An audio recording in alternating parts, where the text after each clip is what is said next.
Party line व अनुशासन पर पहले ही दिन सख्त दिखे कमान संभालते ही हेमंत खंडेलवाल ने दिए साफ संकेत। पार्टी लाइन से दाएं बाएं नहीं, जी हां, बिल्कुल सही सुना। मध्य प्रदेश में जिस समय हेमंत खंडेलवाल ने बीजेपी अध्यक्ष के तौर पर बागडोर संभाली है, इत्तेफाक है कि उनके कमान संभालने के महीने भर पहले ही प्रदेश बीजेपी में मंत्री से लेकर विधायक तक नेताओं के बिगड़े बोल सिलसिलेवार सुनाई दिए थे।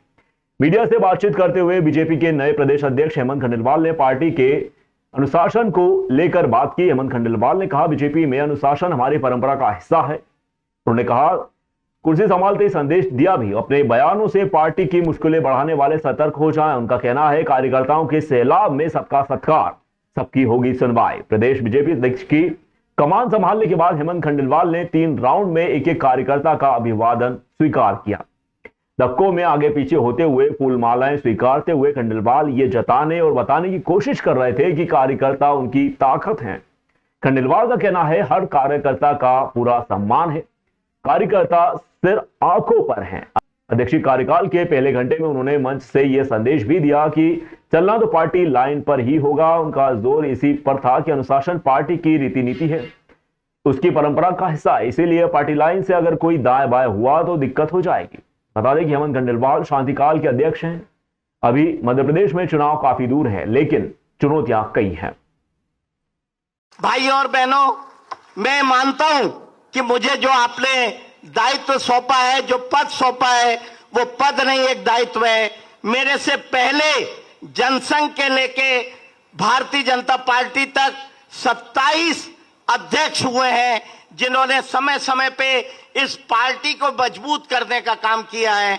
अगर हम जनसंघ की बात करें तो स्वर्गीय बद्रीलाल दवे जी जो हमारे पहले अध्यक्ष थे, और जनसंघ के आखिरी कुशाभाऊ ठाकरे जी थे, जिनके पार्टी को आगे बढ़ाने का काम किया।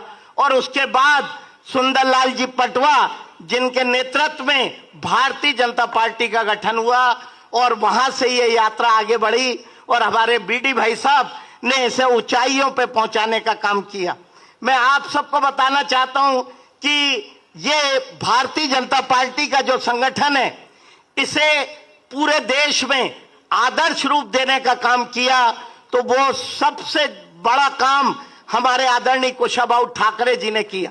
जैसे शिवराज जी बता रहे थे, मेरे स्वर्गीय फादर भी अगर किसी को मानते थे, किसी की प्रेरणा से चलते थे, तो वो कुशाभाऊ ठाकरे जी थे। उन्होंने और प्यारेलाल जी ने मिलके इस पार्टी को बुलंदियों पे पहुंचाने का काम किया। हमारे प्रदेश में हमें यह भी नहीं भूलना चाहिए कि अटल जी भी इस माटी के थे और राजमाता सिंधिया भी इस माटी की थी। उन्होंने भी इस पार्टी को बुलंदियों पे ले जाने का काम किया।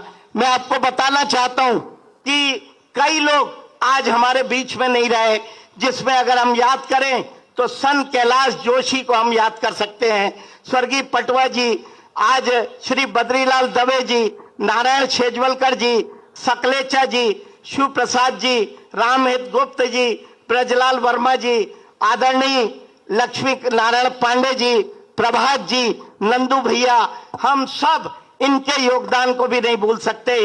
इन्होंने पार्टी को जो सींचा है, आज वे हमारे बीच में नहीं रहे, लेकिन उनकी प्रेरणा, उनकी बातें हम सबको आगे ले जाने का काम करना चाहिए। हम में से कोई मुख्यमंत्री बन जाता है, हम में से कोई सांसद बन जाता है, हम में से कोई विधायक बन जाता है, हम में से प्रदेश की ऐसी जवाबदारी भी निर्वहन करते रहते हैं जिसके आधार पर ये दुनिया के लिए आश्चर्य हो सकता है।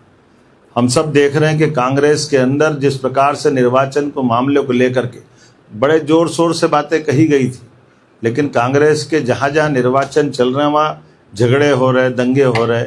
मैं ये नहीं कहता हूँ कि ये कोई अच्छी बात है, मेरी तो सहानुभूति है उनके साथ भी कि भगवान करे अब हमसे सीखो। सीखने के लिए तो अंदर का मन तुम्हारा सोचता है कि ये भाजपा जो करती है हम भी कर लें, तो बेहतर होगा कि भाजपा की रीति नीति के साथ भाजपा के आदर्श को भी अपना लो।